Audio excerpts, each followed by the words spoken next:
Всем привет! Меня зовут Дарья, и сегодня пришло время мне поделиться с вами своими секретами о том, как я делаю свои видео. У этого видео есть первая часть, которую я снимала более 2 лет назад. Ссылку на него оставлю в описании, кому интересно будет посмотреть. Видео называлось «Как снять горизонтальное видео». В этом видео я делилась полезной информацией с теми, кто сам снимает ролики, творческие ролики для YouTube, и для тех, кто только-только собирается это сделать. Сразу же скажу, если вам случайно попало это видео, вы не находитесь в творческой среде, вы не знаете, что такое скрапбукинг, видео не для вас. Эта информация не для общего числа жителей интернета, а именно для нашего маленького сообщества рукодельниц. Я не профессионал, не расскажу о том, как продвигать свои видео, еще что-то. Я абсолютный любитель и поделюсь своими наблюдениями. Видео будет точно полезно тем, кто собирается вести канал. Надеюсь, будет полезно тем, кто ведет свои каналы. Но остальным девчонкам, я думаю, будет любопытно заглянуть по ту сторону монитора и узнать внутреннюю кухню. О чем сегодня пойдет речь? Я вам расскажу о том, как я монтирую видео, о том, как я их размещаю, на каких площадках, какие-то интересные моменты разных площадок. В основном, конечно, YouTube. Да, YouTube у нас не работает, но я до сих пор продолжаю пользоваться этой площадкой. Для меня она основная и для меня она наиболее интересна. Именно на этой площадке очень много сделано функционала для блогеров. Сразу предупреждая комментарии, бывают у меня такого рода комментарии: да зачем тебе это надо, да зачем ты туда полезла, да зачем ты нажимаешь вообще эти кнопочки. Сразу же расскажу вам о себе, о своем любопытстве, о том, что я, попадая в новую сферу, будь это скрапбукинг или будь это YouTube, да, и видеоблогерство, я начинаю изучать все окружающее пространство. Мне все любопытно, мне все хочется потрогать, пощупать, попробовать на вкус. Это относится и к скрапбукингу, да, в котором я пробую разные совершенно направления. И то же самое относится к Ютубу. То есть я представляю себя, как будто я зашла в темную комнату, где выключен свет, но я точно знаю, что там очень-очень много предметов и интересный интерьер. И вот на ощупь потихонечку я, ощупывая предметы, продвигаюсь, что-то узнаю, и постепенно эта комната у меня озаряется светом. Вот какие-то мои ассоциации по моему творчеству в скрапе и по моему продвижению, получается, как видеоблогера. Вот такое у меня будет вступление. А дальше я начну рассказывать о своих наблюдениях. Я очень люблю анализировать разную информацию и хочу с вами ей поделиться. Обязательно сделаю тайм-коды. Они будут в описании видео, поэтому можете ознакомиться сразу, с какого временного промежутка будет начинаться тема, которая вас интересует, и перемещаться по видео так, как вам удобно. 100% не будет ни одного человека, я в этом уверена, которому пригодится абсолютно все от и до то, что я скажу. Ну, мне кажется, такого совпадения, наверное, не будет. Но большинство будет информации полезно. Очень надеюсь, что будет полезно и интересно. В первой части видео я вам показывала свой рабочий стол, на котором я снимаю, рассказывала об оборудовании, которое применяю, своих каких-то плюсах, минусах съемок при естественном освещении, при искусственном. И надо сказать, что за это время, спустя 2 года, я практически отказалась от искусственного освещения. Очень-очень редко я его использую, потому что все-таки видео не такого качества. У меня нет осветительной аппаратуры, и покупать дополнительные кольцевые лампы или какие-то боковые лампы с отражателями я не собираюсь. Меня это не заинтересовало за все время, сколько я веду свой канал, и, скорее всего, наверное, не заинтересует. То есть я снимаю при дневном освещении, поэтому лампы на моем столе вообще нет. Есть пентограф, да, располагаю свой стол напротив окна, жду светлую погоду, светлый день и светлое время суток, и тогда снимаю свое видео. Проблемы с этим бывают полгода, да, я живу в Санкт-Петербурге, и где-то с середины осени до середины весны у нас постоянно темень, так скажем, солнышко мы вообще не видим. Снимаю я на обычный телефон, у меня самый обычный смартфон, без каких-то там наворотов, ну, может быть, чуть какая-то получше сейчас камера, потому что сравниваю предыдущие свои видео с теми, что получаю сейчас, и качество немного лучше. Я могу в режиме 1000К снимать и FPS 30 или 60. Мне больше нравится на 30, потому что 60 очень какой-то прям сильно реалистичный, как будто ты находишься вот прям со мной рядом, когда я смотрю свои видео. Не очень мне это нравится. Помню, что рассказывала, что отказалась от покупки фотофонов, остановилась на этом фотофоне. Это фон клеенчатого типа, с ним ничего не случится.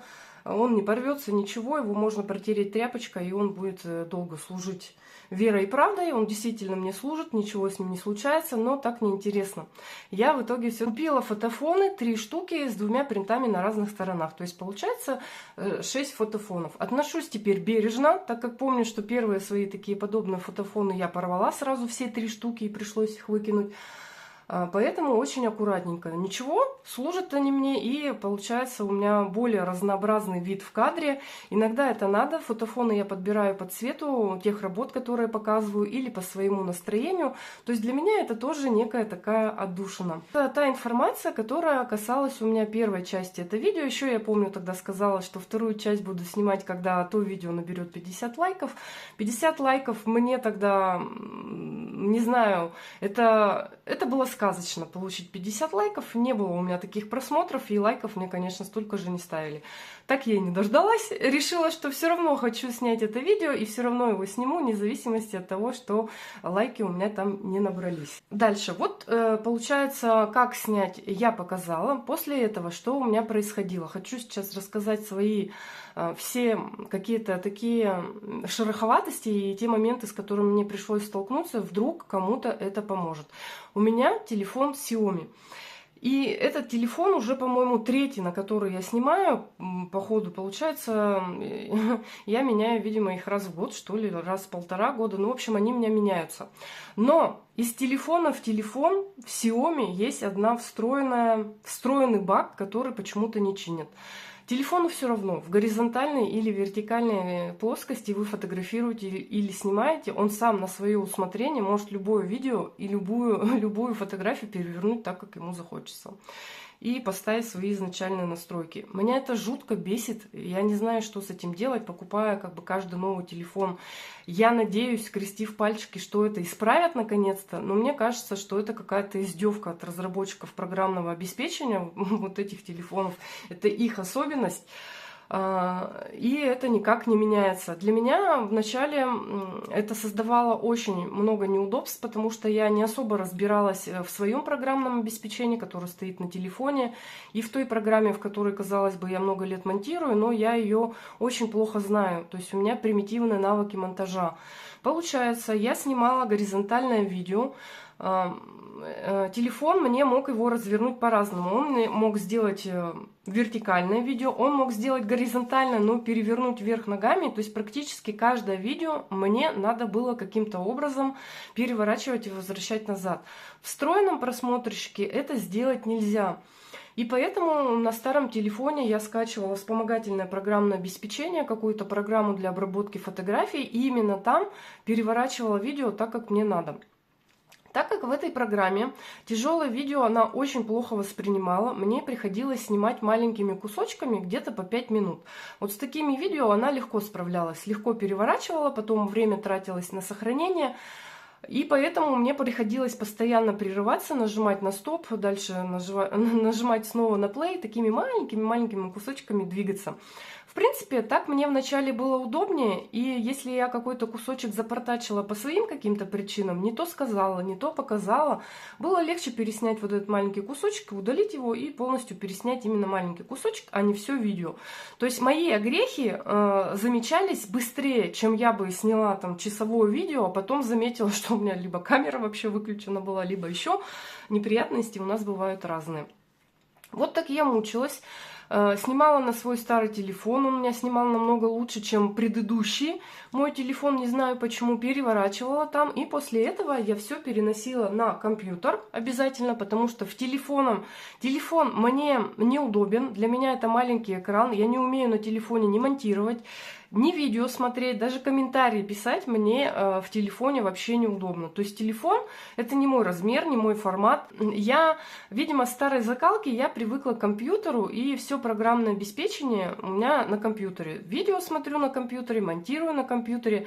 Поэтому, кому интересно о программах монтажа именно на телефоне, мне вам в этой сфере ничего не рассказать и не поделиться. В общем, какое-то время я мучилась, переворачивала на телефоне, переносила на компьютер, и через свою программу я монтировала видео. Потом я решила, что все-таки у меня программа на самом деле полупрофессиональная видеомонтажа. Это я ее знаю просто, наверное, на 0,5% от всего того, что она может делать. Но мне больше, в принципе, и не надо. Но догадка мне в одно время пришла, что внутри этой программы должны быть 100% средства для того, чтобы мое видео перевернуть в программе, не мучиться каким-то дополнительным программным обеспечением на телефоне.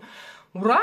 Наконец-то я догадалась. Действительно, нашла настройки в программе, теперь мне все это легче. Я закидываю видео, переворачиваю. И если даже снято у меня кусочками, то достаточно перевернуть первый кусочек. Остальные кусочки, которые я докидываю в программу монтажа, она уже понимает, как надо перевернуть, и уже сама переворачивает так, как надо, чаще всего. Так, давайте перейдем на мой рабочий стол. Я вам немножечко покажу программу монтажа и немножечко расскажу о нюансах того, как я монтирую видео. И какие-то моменты расскажу, о которых, может быть, кто-то не подозревает, особенно те, кто просто смотрит видео. Наверное, сегодня сделаю для себя какие-то открытия, насколько время затратно снимать эти видео, монтировать и выкладывать их в каком-то приемлемом качестве, где для вашего удобства, чтобы вам было приятно и визуально это все смотреть. Мы переместились с вами в рабочую плоскость моей программы. Не буду говорить, как она называется. Кто в курсе, может быть, узнает ее. Вообще, я так поняла, по ходу видео надо как-то аккуратненько с программным обеспечением работать. В общем, вот этот у меня ролик, который последний я подготовила на данный момент. Я не знаю, когда я буду это видео выпускать. Скорее всего, этот ролик вы уже все посмотрите. Это третий влог 2025 года. И вы видите, вот сколько маленьких кусочков здесь представлено. Ролик у меня вышел на 50 минут. Вам это тоже должно быть, наверное, на экране видно. И все эти кусочки означают то, что я очень много чего вырезала. Во-первых, шуршание. Я это всегда убираю. Распаковки какие-то. Очень редко оставляю, когда что-то я распаковываю. Во-первых, это экономия времени.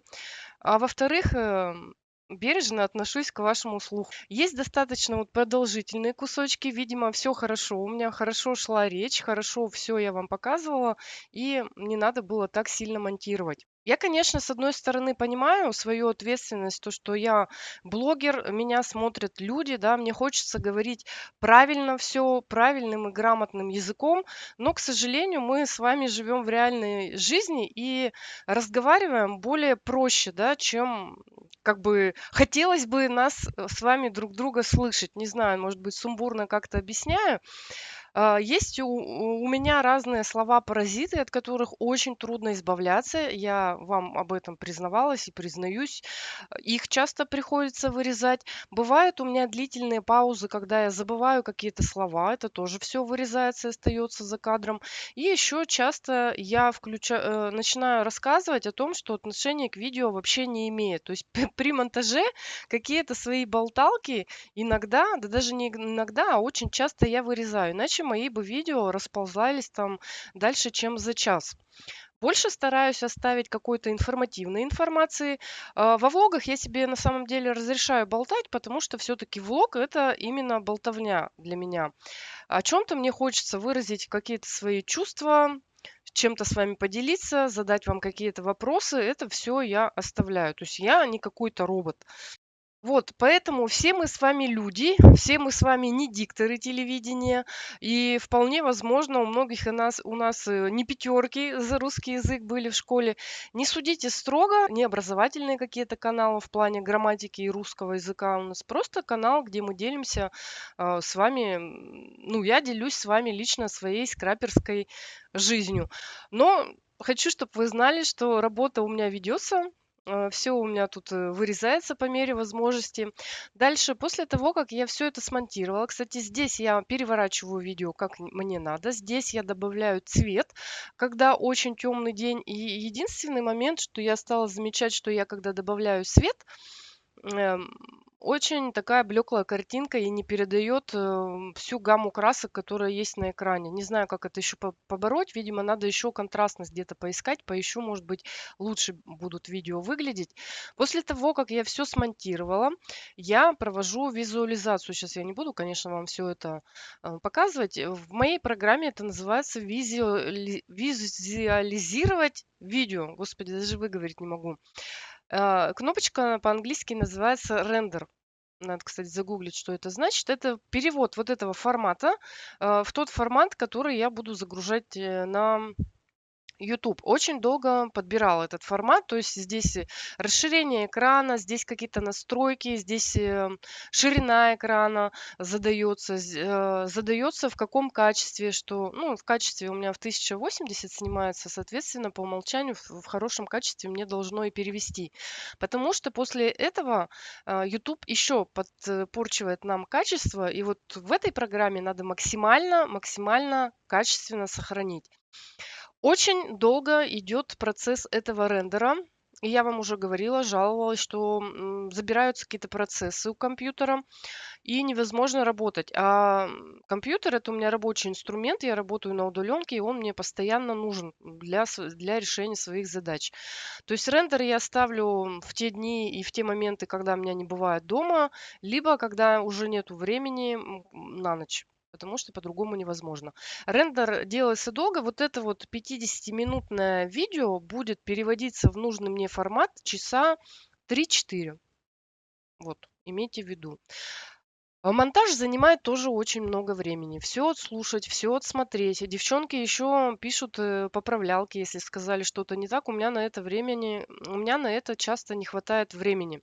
Очень редко я исправляю, хотя слышу, что сказала что-то не так. Например, в этом видео или в предыдущем, который второй влог вышел, я папочку с буквами почему-то назвала папочкой с цифрами. И нигде у меня не дрогнуло, когда это под запись говорила. А вот когда начала просматривать свое видео, я прям вздрогнула. Думаю, что это? То есть человек со стороны подумает, что я, может быть, там как это, я не могу буквы от цифры отличить. То есть мне кажется, что вот на эти огрехи в наших видео творческих надо просто закрывать глаза, девочки, и не придираться. Потому что все это сложно. Очень сложно держать мысли, очень сложно выразить все структурно и все друг за другом, как ты хочешь. Нас этому никто не учил. Понимаете, на работе мне это чаще всего не надо, хотя тоже пригождается иногда ораторское мастерство. Здесь же я еще хочу показать и поговорить о таком моменте, как добавление аудио в наши с вами видео. То есть раньше я добавляла здесь дополнительной дорожкой аудиодорожку, убирала ее звук на минимум, и у меня фоном шла музыка. Любую музыку нам YouTube с вами загрузить не разрешит. Если вы начнете скачивать и добавлять в свои видео какие-то популярные треки, на все из них есть авторские права. Я на это наталкивалась уже не один раз и стала более щепетильно к этим моментам относиться, потому что у меня уже пару видео блокировали за нарушение авторских прав. И одно из видео недавно я заметила, что оно заблокировано, потому что оповещений никаких не приходит, просто увидела какой-то восклицательный знак, и написано было, что жалоба на авторские права. Это видео, где я вам снимала свой поход в магазин Memoirs. То есть, когда я находилась в магазине играла радио, и, соответственно, фоном шла какая-то песня. А я снимала, получается, полочки и что-то своими словами рассказывала. Вот за это радиозвучание меня наказали и, получается, заблокировали видео, по крайней мере, в нашей стране. Было написано, что заблокировано в некоторых странах. Не со своего компьютера, с другого аккаунта я не смогла это видео посмотреть. Написано было, что оно по правам правообладателя или СММ какого-то, что-то с ним сделалось. Как я решила эту проблему? Пришлось вырезать полностью звук. Я надеюсь, что я хотя бы свои слова там не вырезала, потому что я даже не проверяла. То есть это можно сделать прямо внутри. Я делала творческой студии, которая у меня находится в приложении в телефоне. Ничего не удобно, просто было предложение вырезать этот музыкальный отрезок. Я его вырезала, и видео у меня восстановилось. Это все очень важно. Мы можем налететь на какие-то штрафы. Наши видео могут блокировать, поэтому к авторским правам я считаю, нужно относиться как-то более ответственно, чем относимся мы. Вот свой пример я рассказала. Где брать музыку без авторских прав? Во-первых, есть фонотека. Есть фонотека, она находится на нашем канале, выглядит вот так. Здесь нам и сам YouTube, так долго загружается, предлагает какие-то разные элементы. Пишет жанр, пишет какое настроение, звуковые эффекты отсюда можно взять, помеченные, я не знаю что. То есть мы, когда применяем вот именно эту музыку, нас никто не оштрафует, никто не заблокирует наши видео, и мы не будем нарушать ничьи авторские права. Ну вот для примера, что здесь предоставлено, давайте, я не знаю, вы будете слышать или нет, сейчас включу, попробую. Я бы так, не будем сейчас все переслушивать, я надеюсь, вы поняли. То есть это очень какое-то примитивное звучание. Все эти мелодии написаны, я не знаю кем. Может быть, искусственным интеллектом. И, ну, хотя эта фонотека существует давно, когда ей еще не было. То есть какие-то примитивные мелодии, мне ни одна здесь не понравилась, и я ни одну в своих видео здесь не использовала, честно признаюсь. Кроме этого, есть сообщество ВКонтакте, которое называется «Музыка для YouTube без авторских прав».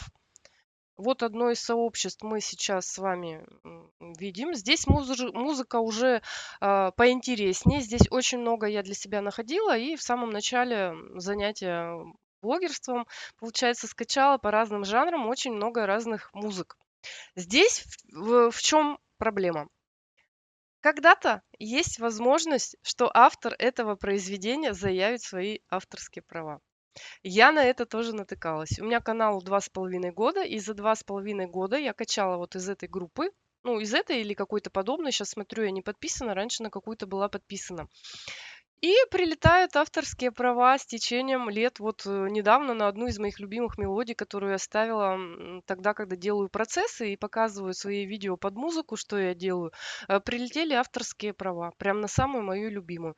Как там написано, что автор не запрещает мне ее использовать, но каким-то образом ее монетизирует. То есть мне не прилетел штраф, у меня не заблокировали видео, но автор в тех странах, где показывается реклама, и звучит, видимо, эта мелодия, или когда люди смотрят это видео, я не знаю, каким образом, но автор этого произведения получает каким-то образом деньги с просмотров этого видео от тех людей, которые смотрят, что ли. Я, если честно, в этой теме не разбираюсь.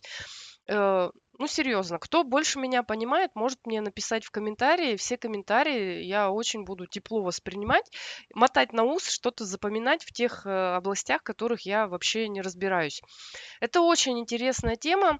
ВКонтакте я скажу, что "Контакту" вообще все равно, что вы там добавляете, что не добавляете. Нигде "Контакт" не ругался на меня, на то же видео, которое у меня блокировали на "Ютубе". То есть "ВКонтакте" с этим все попроще, никто там никаких авторских прав на данный момент не соблюдает. По крайней мере, я не вижу этого. То есть никто не ругается ни на какие музыкальные отрезки любых авторов. Может быть, я не права и как-то я не попадала.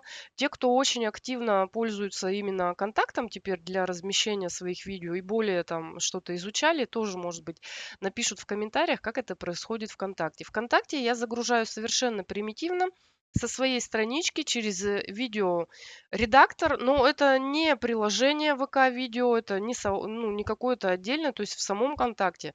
Может быть, в приложении ВК-видео есть такие же функции, как и на "Ютубе". Я с этим не знакома, тут ничего говорить не могу. Ну вот, вы можете увидеть, что у меня видео, которое я вам еще не показывала, которое на 6 марта. Опять же, я не знаю, когда выйдет это видео, раньше, позднее, может быть, это будет спойлером, может быть, это вы уже увидите. Вот они, ограничения, авторские права. Здесь как раз-таки использована та моя любимая мелодия, которая такая очень энергичная. И можем посмотреть подробнее. Здесь показывают отрезок, что с 21:08 по 21:50 звучит Дмитрий Шмаков, что ли. Влияние на видео никак не влияет. Последствия нарушений нет никаких последствий, предупреждений нет, ничего нету. Ну, так, не повлияло. Вы не получили предупреждение о нарушении авторских прав. Но все равно можно удалить этот отрезок, можно заменить его здесь на другой, вот в этом прямо виде. А где-то прям было написано, что автор использует. Да, это я уже, видимо, гуглила потом сама. Вот так вот выглядит нарушение авторских прав. Если посмотреть, я не знаю, как эти видео выделить. Вот еще в авторские права на осеннем влоге номер 2. Кстати, не знаю, что там есть, на что там жалуются. Давайте посмотрим. Опять Дмитрий Шмаков. Не знаю, это жалуется кто-то на меня?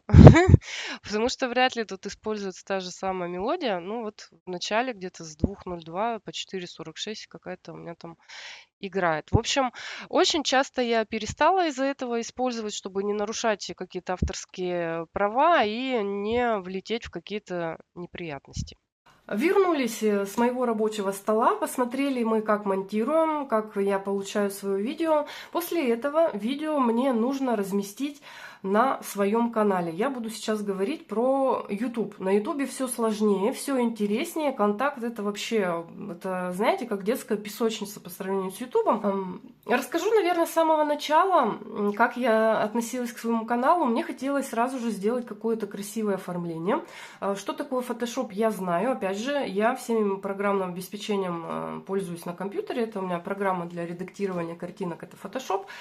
В очень примитивном качестве это знаю, написать какие-то надписи, какой-то фон поменять, очень-очень. Я решила, что мне таких навыков хватит для того, чтобы оформить и свой канал, и свою страничку ВКонтакте. Я решила оформлять в каком-то своем ключе. В самом начале я свой канал называла «Вселенная скраббукинга», и у меня даже был такой лозунг, было написано «Scrap Universe». Но по дороге я от этого концепта отошла, немножечко поменяла стилистику. Ну, не люблю, чтобы у меня было одно и то же. Остаюсь в каком-то узнаваемом концепте, но по ходу дела иногда элементы меняю. Я не справилась изначально с самостоятельным, получается, оформлением канала. Моих навыков не хватило. Мне не нравилось, как у меня выглядела шапка, как выглядела аватарка. И обложка к видео у меня была самая примитивная, самая некрасивая, которая, ну, ничем не отличала меня от других каналов. Мне это не понравилось, и я нашла дизайнера, обратилась. Это была Людмила Горшкова, мне очень с ней повезло. Это девочка, которая делает странички планером, которая была дизайнером у Scrapmania, которая была дизайнером Белки Лавки. Я обратилась к ней с просьбой, ну тогда я об этом еще не знала, не помню, как я Люду вообще нашла. Обратилась к ней с просьбой, Люда разработала мне всю концепцию, я ей рассказала, что вижу фею, то есть название канала у меня Spring Flower, это я его называла «Вселенная скраббукинга», и я хотела и цветочное что-то у меня с цветочной феей ассоциировалось. Я ей все сказала, что ассоциирую себя с феей, которая путешествует где-то в космосе. Вот так вот мне надо связать. Два разных, по сути, направления, да. Люда мне помогла, поделилась своим видением на этот вопрос, и как-то вместе мы разработали с ней первый дизайн. Я сейчас покажу. Может быть, вспомните, кто давным-давно на меня подписан. Вот примерно так у меня выглядел мой канал. Это было очень красиво, запоминающееся. Мне кажется, сразу обращала на себя внимание. У меня была классная обложка для видео. Так я развивалась. Потом немножечко устала я сама смотреть на одни и те же картинки. И через год я попросила у Люды разработать мне новую обложку.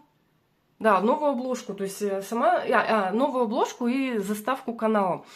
И шапку канала. Шапка канала, кстати, сделана по моей фотографии. Я сфотографировала рабочий процесс, как у меня лежит клей, ножницы, открытка, которую я в тот момент делала, и отправила Люде. И рассказала ей свое видение, как я хочу видеть свою шапку. Люда быстро подхватила мои идеи, очень красиво нарисовала. Даже клей у нас с вами не подписан, но все видят, какой это клей, да, и мы все можем узнать, каким клеем я чаще всего пользуюсь. Изменила также обложку. Хотелось мне другого, хотелось что-то зеленого, не знаю, зеленый это цвет успокоения, как я говорю, хотелось какого-то спокойствия, да, сменить те бурные краски, которые были при оформлении у меня первого года канала, на что-то более спокойное. Все, с Людой мы отработали. Затем я подумала, что слишком часто я Люду тревожу. И, в принципе, моих навыков в фотошопе должно хватать на то, чтобы самой сделать обложки. Еще через какое-то время я сменила стиль. И в этом году я собственный стиль еще разработала. Опять же, сейчас, конечно, у меня ушла фея. У меня более примитивные обложки. И с Людиным вариантом не сравнится. Но все равно что-то свое сделано не в какой-то одинаковой программе. И немножечко по-другому. Не совсем, конечно, но в моем каком-то стиле остается. Вот эти все моменты меня заботили. Мне хотелось, чтобы мой глаз наслаждался, когда я вижу свою страничку канала, чтобы мне нравилось это оформление. И как-то для меня оформление канала, оформление обложки — это некая законченность в работе, то есть маленькие штришки, которые завершают что-то общее, единое целое. Это мой взгляд. Я никому ничего сейчас не навязываю, никому ничего не говорю. Не дай бог вы будете думать, что я считаю, что так должно быть. Девочки, это мои внутренние ощущения, мне так хотелось, и я так сделала. Вот, это мой путь. Рассказываю просто, как это у меня все развивалось. Двигаемся дальше. Оформление для канала мы с вами выбрали, оборудование мы с вами выбрали, все сняли, все с вами смонтировали, музыку выбрали. И получается, следующий шаг, который нас ждет, это загрузка видео непосредственно на сам YouTube. Сейчас большую часть буду показывать, наверное, со своего рабочего стола, и рассмотрим такие понятия. Что такое субтитры, как сделать отложенную публикацию, как правильно настроить видео, что такое монетизация на YouTube. И дальше посмотрим, что с нашим видео в дальнейшем делает YouTube, как оно вообще доходит до конечного потребителя. Поговорим о комментариях, поговорим о лайках, дизлайках. В общем, всю сейчас внутреннюю кухню разберем получается, самого сайта YouTube. После того, как мы смонтировали полностью видео и сделали рендер, то есть перевели его в те настройки в MP3, чтобы размещать на YouTube, можно пойти и загрузить сюда свой ролик. Как это сделать? Я сейчас прямо покажу, потому что есть моменты, о которых я хочу здесь поговорить. Мы добавляем видео. Сейчас пошагово прям добавим какое-нибудь мое видео. Мы можем выбрать файл на компьютере. У меня на компьютере все располагается по папочкам. У меня есть канал YouTube и видео 2025 года. Вот в этом году у меня пока столько видео. Какие-то вы видели, какие-то, возможно, нет. Давайте загрузим вот это видео, которое вы точно должны будете увидеть. Вот здесь материалы, которые мне пригождались, вот здесь вот отрезки, и я ищу то, что в MP3 я сказала, в MP4, и загружаю. Выбираю, начинаю загружать. Начинают нам предлагать с вами поле для настроек всей этой загрузки. Очень важно все заполнить правильно, корректно и обратить внимание на некоторые моменты. Название. Название должно соответствовать содержанию. Если вы не хотите, чтобы ваше видео улетало куда-то там за пределы скрапового сообщества и творческого сообщества, я рекомендую как-то обозначать, что вы здесь будете говорить о скрапбукинге. Да? Я иногда даже, если в названии нет скрапбукинг, могу его в конце подписать, могу хэштегом, но как-то дать понять Ютубу, что он отправил это видео заинтересованной в этом видео аудитории, а не куда-то там не туда. Здесь короткое название обычно у меня совпадает с началом. В описании можно коротко написать, о чем это видео, дать ссылки на что-то, на какие-то странички, которые вы упоминаете, на саму себя и прочее. Здесь можно дать тайм-коды. Я люблю делать тайм-коды у тех видео, которые тематическое. Вот как сегодня у меня точно будет тайм-код. Дальше значок. Значок — это наша с вами обложка. Это очень важно делать красивые информативные обложки. Тоже размещаем «Загрузить». У меня есть папка, которая называется «Превью». И здесь у меня превью прошлых лет. Да, здесь то, что я использую для создания. И, собственно, уже созданные превьюшки для тех видео, которые я уже разместила на YouTube. Вот сегодня мы повтор делаем скрапим CD. Вот она у меня готова.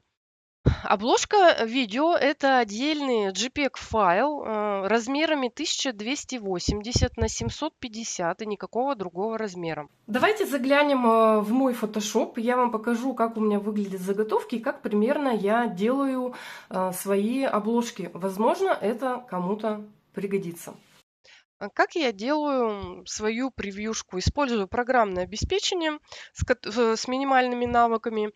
Чаще всего сейчас стала отдельно делать фотографию, которая пойдет на обложку. Раньше по первости я использовала какой-то выразительный стоп-кадр, но теперь отошла от этого. Тут разложила как хотела, сфотографировала, и это у меня обложка. Несколько слоев, есть сам фон, есть вот эта, собственно, фотография. Я ее в Paint сразу же перевожу в размер 1280 на 750, чтобы сюда уже вставить ее так, как надо. И разные элементы у меня здесь есть фоновые. Вот этот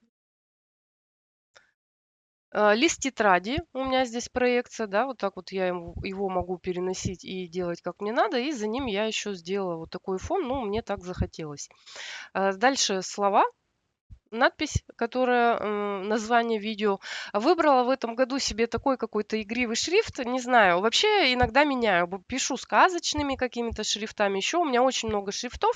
В фотошопе я все когда-то скачивала и покупала, кстати, все в интернете. Вот так красиво. В общем-то, у кого есть такое же ПО, делать эту обложку самостоятельно вообще легко. И она у вас не будет похожа на чьи-то другие. То есть я нашла этот фонд сама, вот этот листочек я сделала сама, надписи, шрифт я искала тоже сама, ну и эта надпись, она не похожа на девчонок на других каналах, и получается у меня такая обложка. Вот это для меня это самый простой вариант. Опять же, еще раз, я не работаю с телефоном. Возможно, есть более простые варианты сделать эту обложку в телефоне. Но я решила, что обложка моя будет украшать мои видео. Обложку, значит, мы с вами загрузили. Можно выбрать плейлист. У меня все поделено по плейлистам, и эти плейлисты я на главной страничке вывожу. Для чего? Мне очень нравится такой порядок, что тот, кто первый раз у меня на канале, посмотрел одно видео, и он может еще пойти и выбрать плейлист, посмотреть еще интересующие его видео на эту же тему. Какие есть у меня плейлисты? У меня есть творчество, плейлист скраб, обмены, подарки, покупки для творчества. Отдельно я вынесла покупки на сайте AliExpress. У меня там выпуски множатся и множатся. На данный момент их 13. И скраб лаборатория. Это тот плейлист, куда я собираю обзор инструментов и материалов. То есть это что-то полезное. Еще после того, как у меня выйдет скрапим CD, вот это видео, которое мы сейчас с вами загружаем, я сделаю еще дополнительный плейлист, который будет называться «Процессы». Боюсь слова «мастер-класс». Я не мастер и не позиционирую себя как мастер, поэтому использую в своем обозначении процессы. Процесс создания там того-то, того-то. И вот появится у меня еще один плейлист. Обязательно отметить, что это видео не для детей, потому что если вы отметите, да, это видео для детей, YouTube отключит комментарии, потому что детский контент у нас защищен от каких-то недоброжелателей, которые там могут прийти и натявкать на вас, разнести вот этот CD, еще что-нибудь сказать, как я неправильно говорю и прочее. Об этом вот поговорим чуть позднее. Дальше обязательно разворачивайте то, что вам предлагают, и по максимуму настраивайте все, что предлагает вам YouTube. Отмечайте тут все как хотите, останавливаться не буду, хочу обратить внимание на теги. Когда вы только начинаете вести свой канал, YouTube не понимает, какой аудитории вас показывать, и может рассылать ваше видео совсем не туда, куда вы хотите.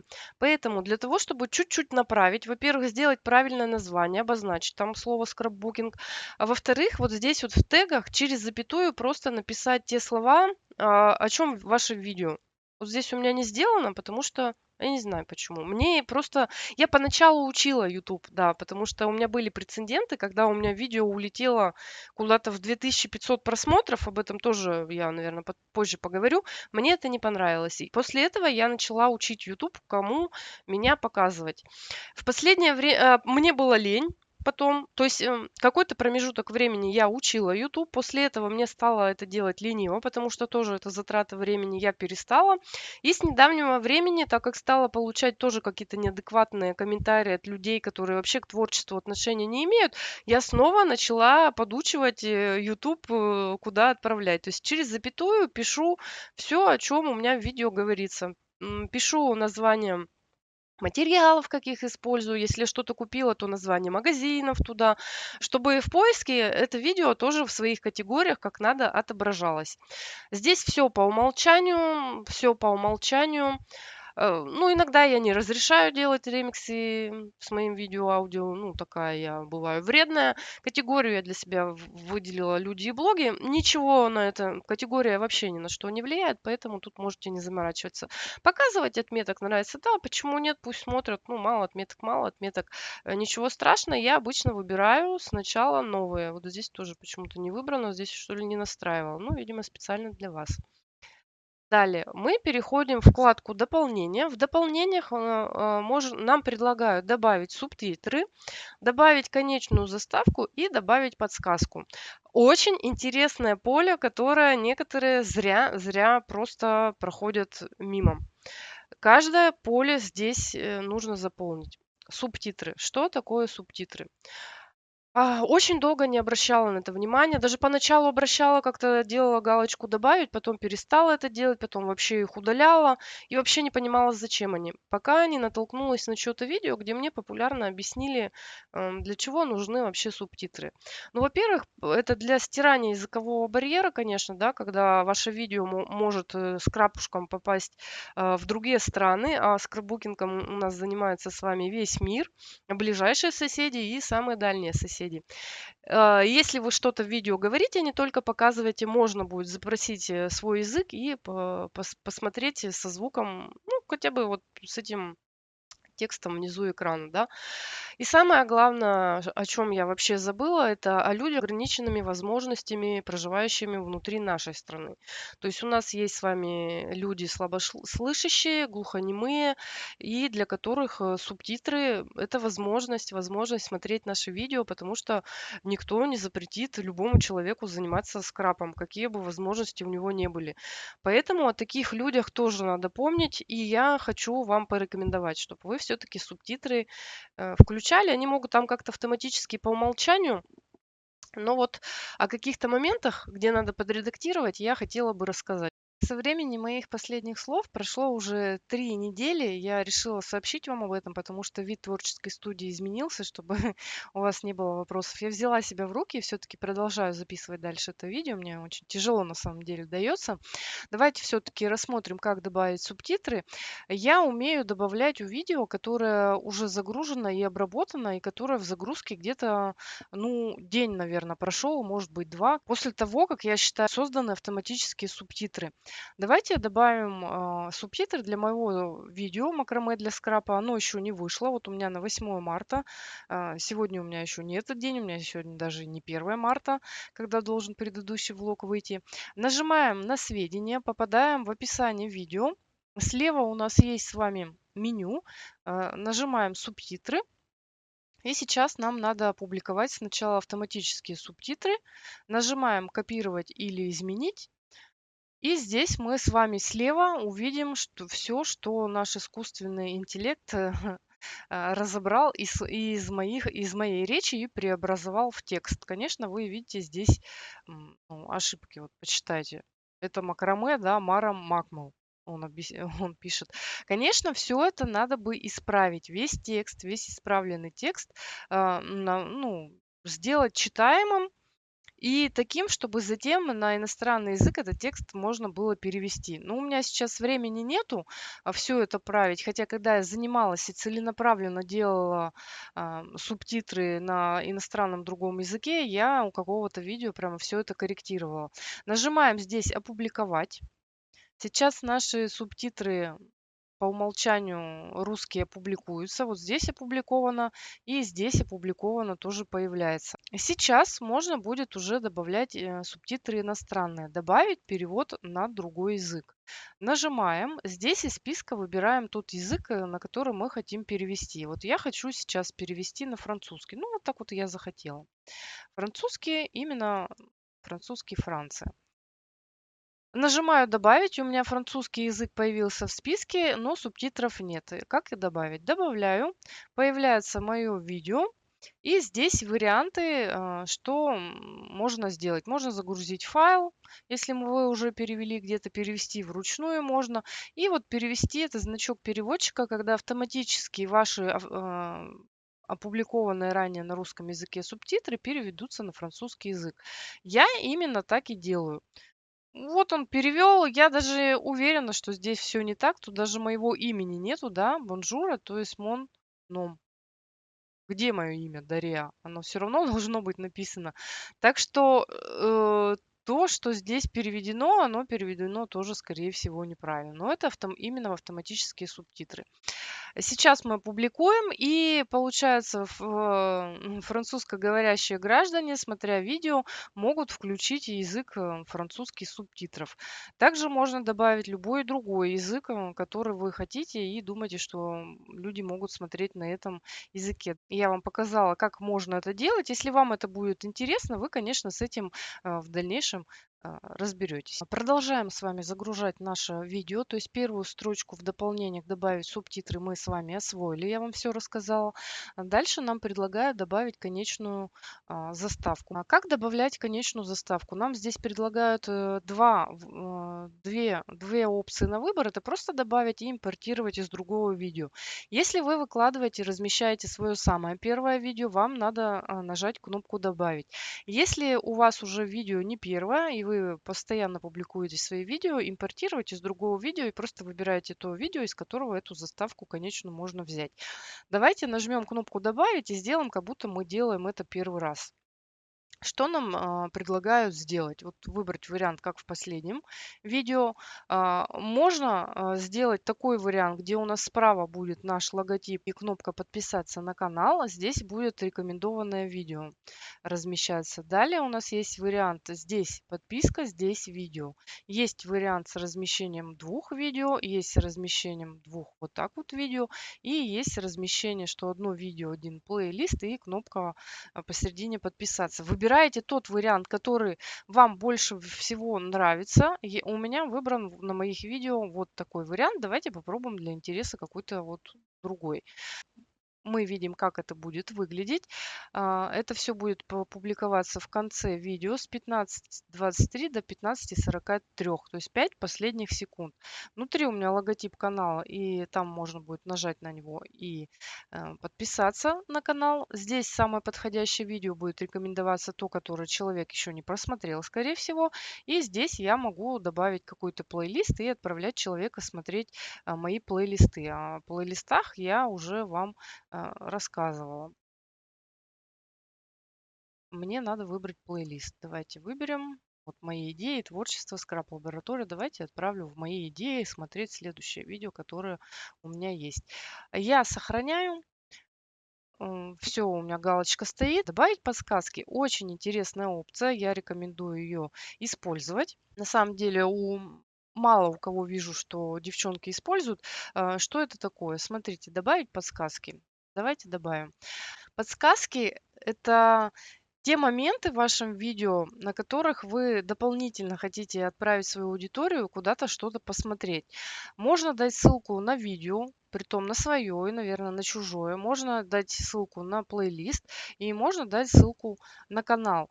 Как это будет выглядеть? Будет здесь, вот в этом углу экрана, всплывать надпись, которую можно будет нажать, и в отдельном окне откроется та ссылка, на которую вы людей отправляете.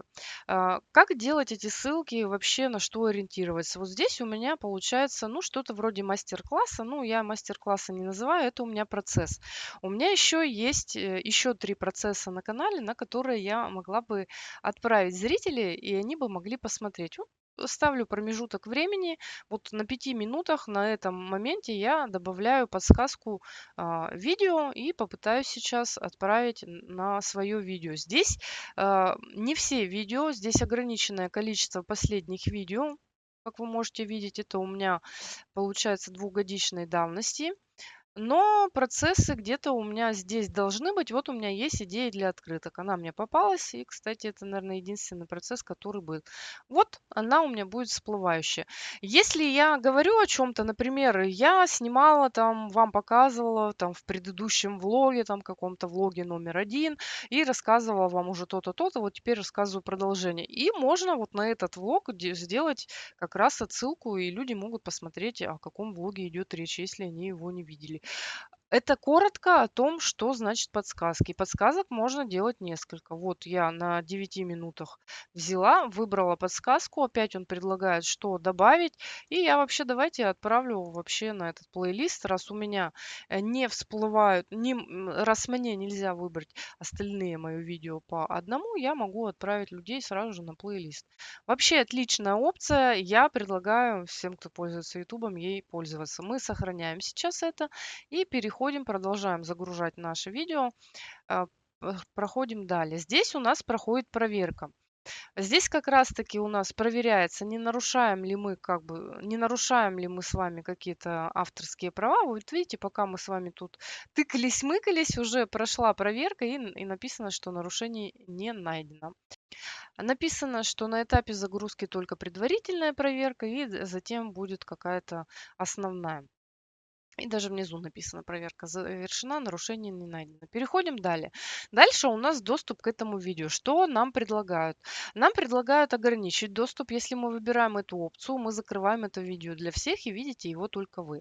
Дальше доступ по ссылке. То есть видео видят только те, кому вы дадите ссылку. И третья опция — это открытый доступ. Видео доступно всем пользователям. Когда мне надо, я иногда закрываю, ограничиваю доступ к своим видео, когда считаю, что достаточно его посмотрели, я больше его не хочу показывать. Доступ по ссылке я иногда делаю, когда делаю видео для каких-то проектов, в которых участвую, и выкладываю, размещаю это видео, чтобы видели участники и организаторы этого мероприятия. Открытый доступ, я вообще этой опцией не пользуюсь. Я чаще всего, когда размещаю свои видео, пользуюсь запланированной публикацией. Почему? Если нажать открытый доступ, у нас видео без обработки улетит сразу же в интернет. И его нельзя будет посмотреть в хорошем качестве, пока оно полностью не загрузится. Поэтому я никогда не отправляю видео сразу же открытым доступом показывать. Видела у многих девчонок, что девчонки отправляют в открытый доступ, и когда видео появляется только, и ты его открываешь, то в качестве 320, 240 оно показывается, смотреть невозможно. Поэтому я рекомендую делать запланированные публикации, дать возможность YouTube обработать полностью в HD качестве, в лучшем качестве, в 1000К, в 4К. Как это делать? Вот запланированная публикация. Мне предлагают сейчас следующий день, у меня сегодня 28 февраля, но если я не хочу следующий день, я могу выбрать и 28 февраля, да, но я должна выбрать время, которое подходит. У меня сейчас 21:11, и для того, чтобы видео обработалось, ну, где-то, ну, видео короткое, у меня полчаса хватит, ну, где-то вот на 22:00 я могу запланировать эту публикацию. Могу выбрать часовой пояс, и могу назначить премьеру. Если я жмякну сюда галочку «Назначить премьеру», значит, на моей страничке появится сообщение о том, что я планирую публикацию такого-то числа в такое-то время, чтобы подписчики заранее знали. Ну, в принципе, я не пользуюсь, никогда не пишу назначить премьеру, но некоторые девчонки, вижу, пользуются. В принципе, интересная опция, то есть заранее, там, за неделю, за 3 дня, за 4 можно знать, что у кого-то выйдет новое видео. Я обычно свои видео люблю показывать по субботам. Вот суббота у нас будет завтра первая, у меня уже назначен видео моего влога. И вообще я иногда в свободное время снимаю какую-то пачку видео, у меня может 3-4 видео, и я могу запланировать публикации на целый месяц вперед. Такое у меня бывало. То есть по 4-5 видео сразу же загружаю, выдаю им график, и они потом по графику без меня, без моего участия автоматически публикуются на моем канале, и зрители начинают смотреть. Иногда раньше, я помню, вообще забывала, что на какой-то день у меня назначена публикация видео, и удивлялась, когда на телефоне в творческой студии от некоторых девчонок, от очень ограниченного количества девчонок, мне туда приходят сообщения, начинали приходить комментарии. И я думала, что это за комментарии. И оказывалось, что это был день, когда я публиковала свое видео, даже сама забывая об этом. Вот и такое у меня бывает. Сейчас у меня редко такое бывает. У меня выбрана суббота, 12 часов дня по московскому времени, и обычно ставлю это. Иногда экспериментирую, иногда передвигаю, иногда у меня столько видео, что мне хочется показать их побыстрее. Я двигаю там не через неделю, а через 5 дней показываю, там через 6. Ну, всякого. И советы перед публикацией, защите детей, о том, что вы правила должны соблюдать. Правила, конечно, надо соблюдать. И нажимаем на запланировать публикацию. Все, написано, что 1 марта в 22. Ага, все-таки 1 марта, а не 27 февраля, я не заметила. Для видео будет установлен открытый доступ. Все, ссылка на видео такая-то. Я закрываю, и дальше видео загружается. Поздравляю! Нас, мы с вами загрузили успешно видео, успешно его настроили, и на этом этот этап заканчивается. Сейчас ради интереса попробуем загрузить видео в ВК, как раз посмотрим разницу, расскажу о некоторых нюансах, которые заметила сама. Ну, маленькое отступление. Я вам говорила, что мне дизайнер отрисовывала мои мою шапку канала и превьюшку, но также я использовала эту шапку для своей странички, и дополнительно она мне отрисовала аватарки, которые я использую как раз как аватарку и своего YouTube канала, и ВКонтакте. У меня фея, она нарисована в 4 разных вариантах по нашим сезонам: зима, лето, весна, осень. И каждый первый день нового сезона я меняю аватарку. Вот такая у меня еще приколюха.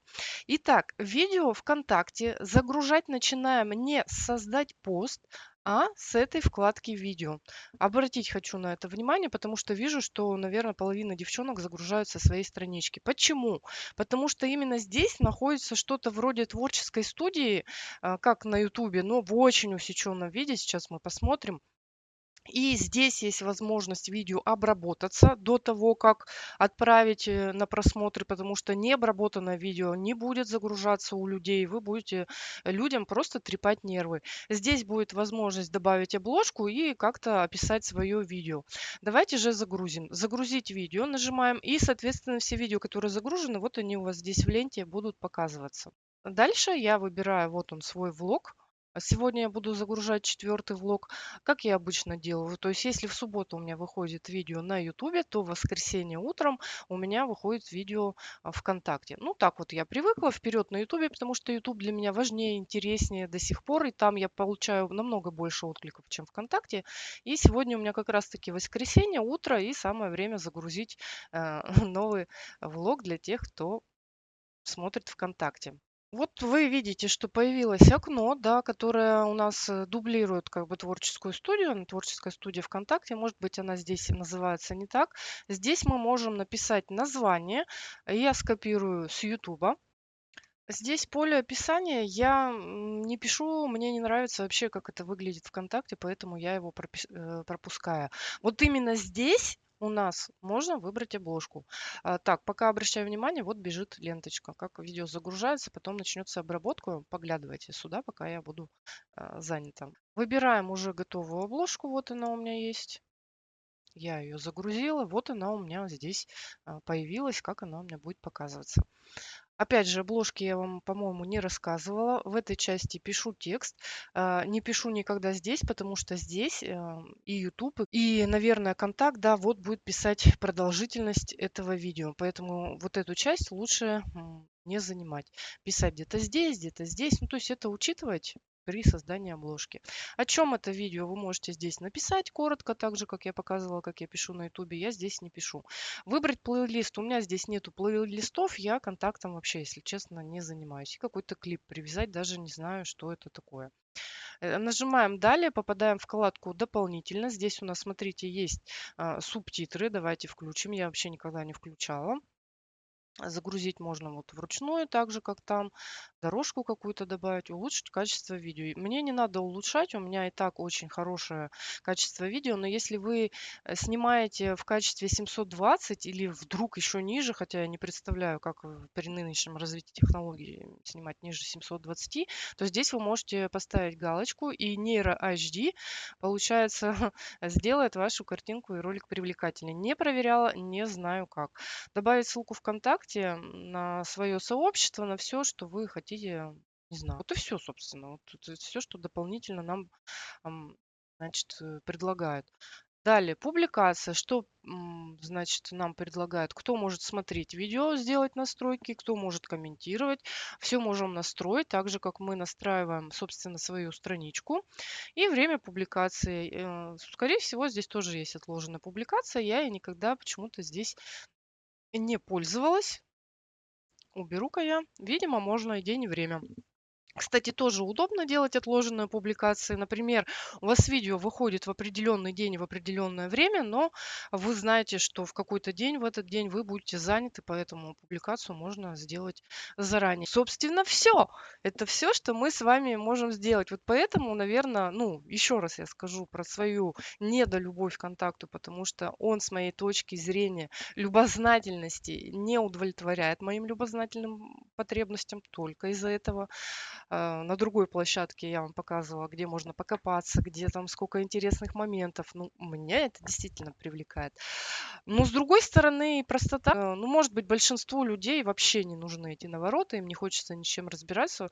В принципе, эта площадка, наверное, удобна для того, что для тех, кому нужно попроще и побыстрее. А я вас задерживать не буду, потому что сейчас обрабатываться видео будет довольно долго. И, кстати, занимает это намного больше времени, чем на Ютубе. Я замечала, делала прямо отметки по времени. И после того, когда обработка будет 100%, только после этого я буду нажимать кнопку «Опубликовать». Ну, соответственно, вернусь, и мы с вами увидим, как оно публикуется после этого момента. Все, мы видим с вами на экране, что полоса, и нажимаем кнопку «Опубликовать». Все, видео опубликовалось на моей страничке. Дальше я делаю пост на своей стене, там уже прикрепляю свое видео к этому посту и размещаю на своей страничке. После своей странички я обязательно дублирую в группу, которая называется «Вместе мы скраб».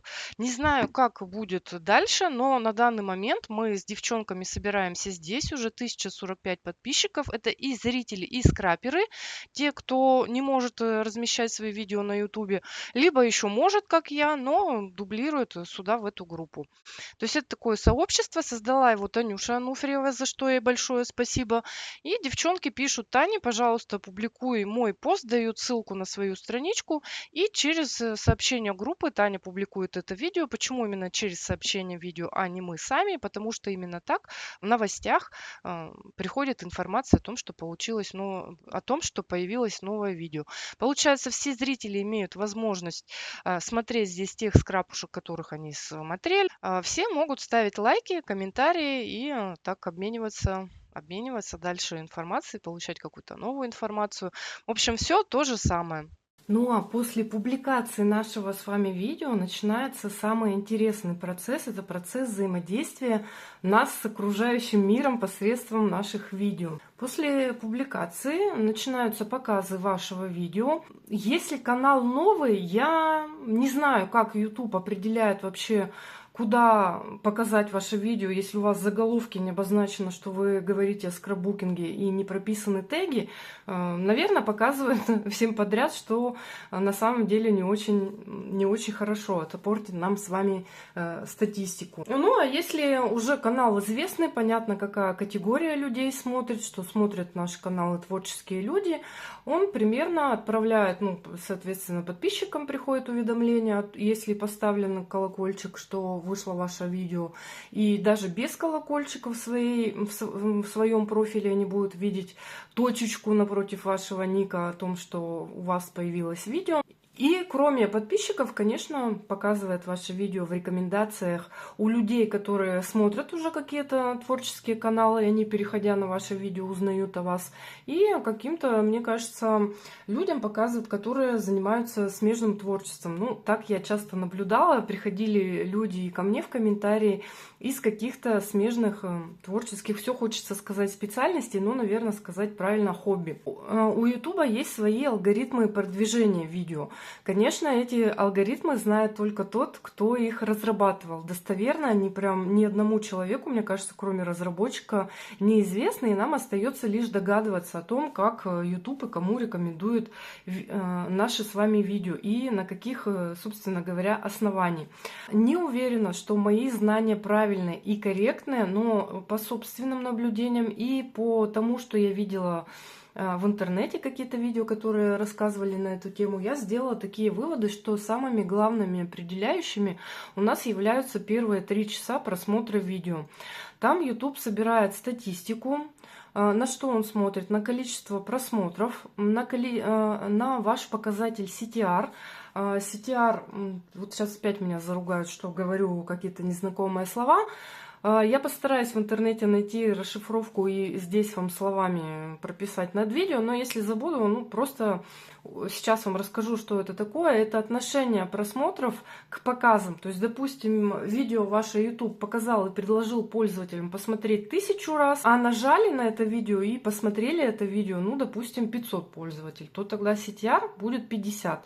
Это заоблачные, конечно, CTR, и мне кажется, что, может быть, они доступны тем, кто снимает видео на какие-то общие темы.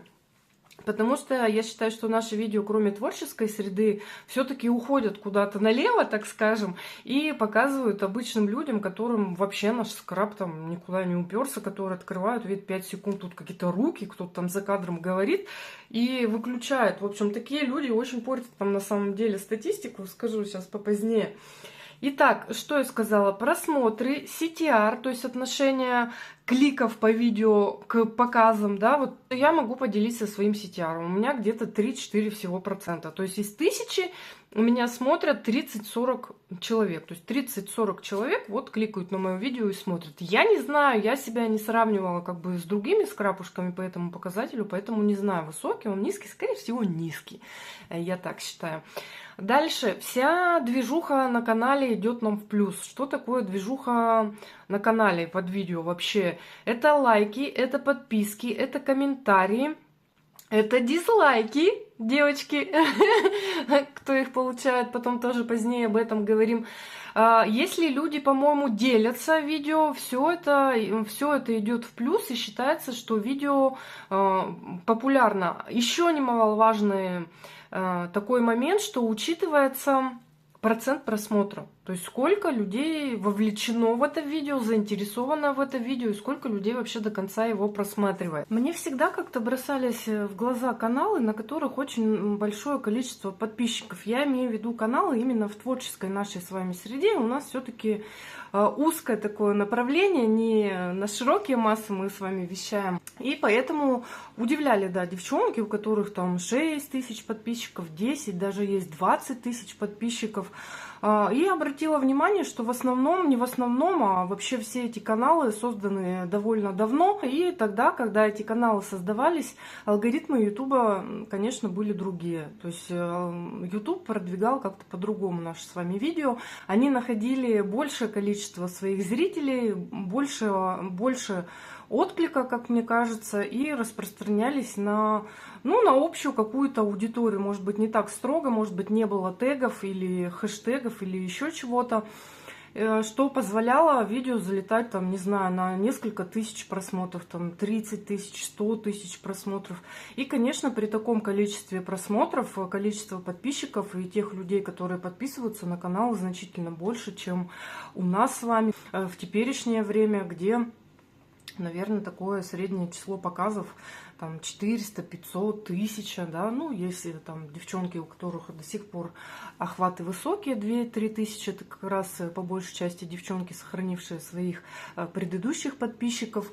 И в то же время вы не могли, наверное, не замечать, что на тех же самых каналах, допустим, там 20 тысяч подписчиков, то число просмотров вообще не пропорционально, смотрят там 1000, 2000, может быть, до 3000 просмотров доходит. То есть, а где все остальные подписчики, все остальные 17 тысяч подписчиков, почему они не смотрят видео?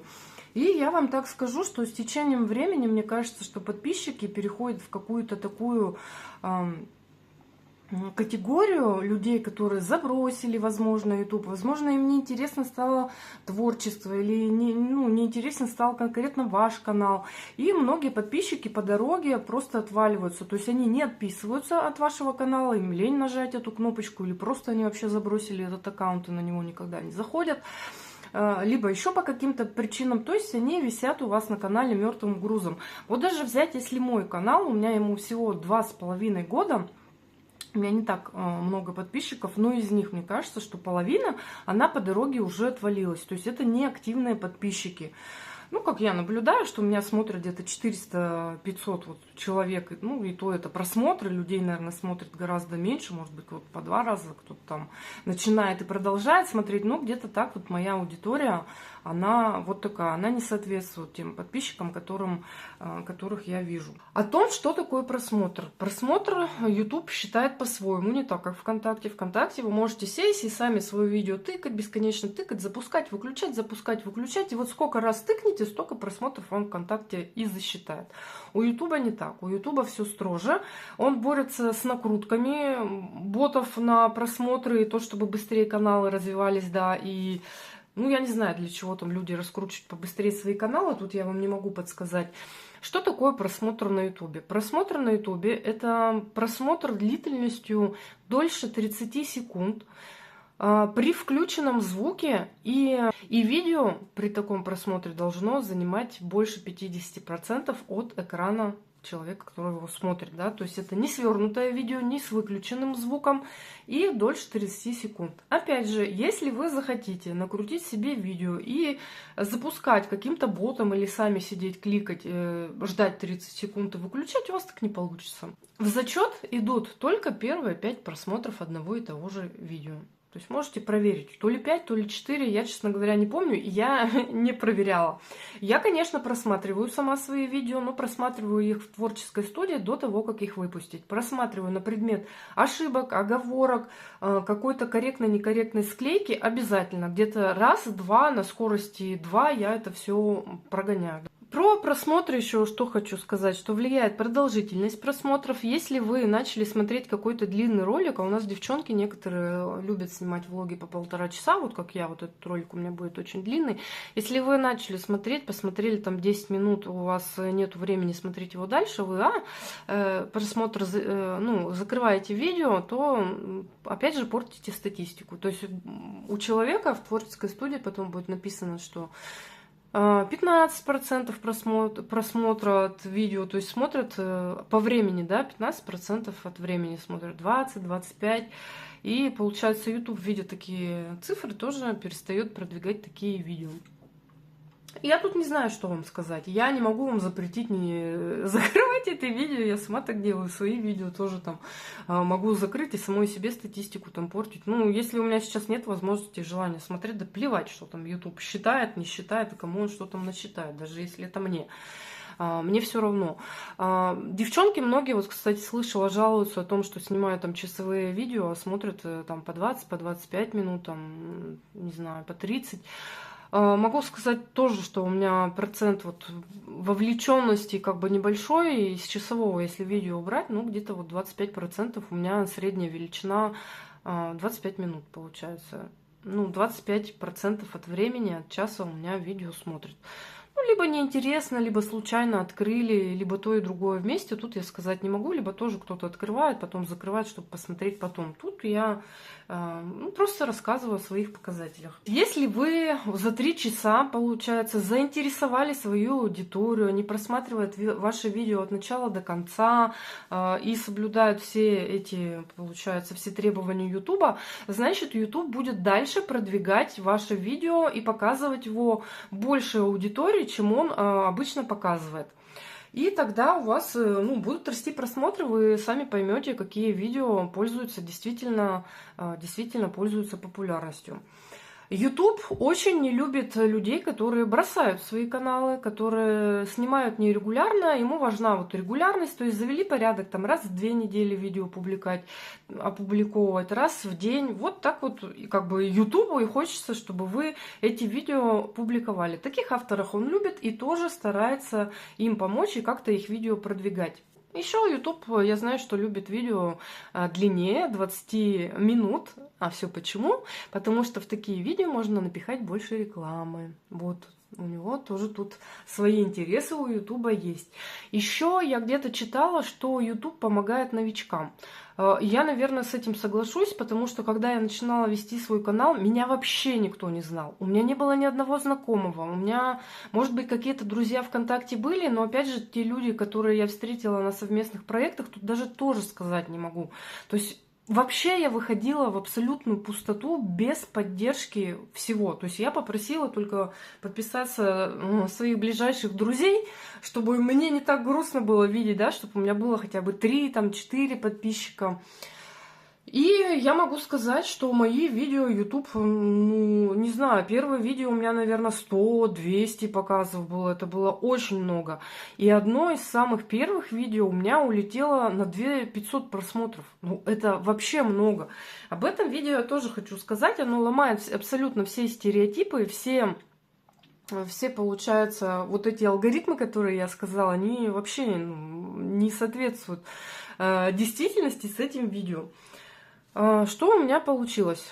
Это видео у меня было, по-моему, о покупках в цветочных, что ли, магазинах, или просто каких-то покупках. Сейчас не помню, но я на экране, конечно, вам буду уже показывать, потом за кадром я подготовлюсь. И получается, у этого видео 2500 просмотров, и поначалу было всего 20 лайков. Представляете разницу? 2500 просмотров и 20 лайков. Не было комментариев, но если были, то очень-очень поначалу мало, и не было дизлайков на самом деле. Это было очень странно. То есть получается, что видео было в каком-то вакууме и никак не взаимодействовало с аудиторией. Я долго думала, что с ним произошло. Потом, опять же, читая информацию в интернете, нашла какую-то статью, где было описаны такие случаи, что видео кто-то может встроить в какие-то сайты. Да, и человек смотрит, просмотр засчитывается на Ютубе, но так как человек смотрит не на Ютубе, он не может ни лайкнуть, ни подписаться, ни дизлайкнуть, ни написать комментарий. И получается, что вы, видя много-много просмотров, не видите никакого отклика от людей. Скорее всего, может быть, так и произошло. Только я не понимаю, кому нужно было мое такое абсолютно примитивное видео, ничем не примечательно, куда-то там вставлять на какие-то платформы и кому-то показывать. Я не понимаю. То есть я не знаю, было так, не было, или просто это видео никому было не интересно. Но опять же, еще раз, если оно не интересно, люди чаще всего поставят дизлайк. Бывают такие люди. На 2500 один человек да должен найтись. Я потом посмотрела статистику по этому видео, оно вообще показывалось в зарубежных странах. Я не знаю, в Индии, в Бангладеше, Буркина-Фасо и в каких-то вообще таких странах, о которых я некоторых даже названий с трудом вспомнила, только из уроков географии. Я так прямо представляю, как индийская женщина сидит у себя дома, и вдруг каким-то образом ей показывают мое видео. Ну вот ей надо, этой индийской женщине, смотреть, как я покупаю цветы у Виктории Ферд. Ну, блин, что это? В общем, это самое загадочное, наверное, видео за всю мою историю.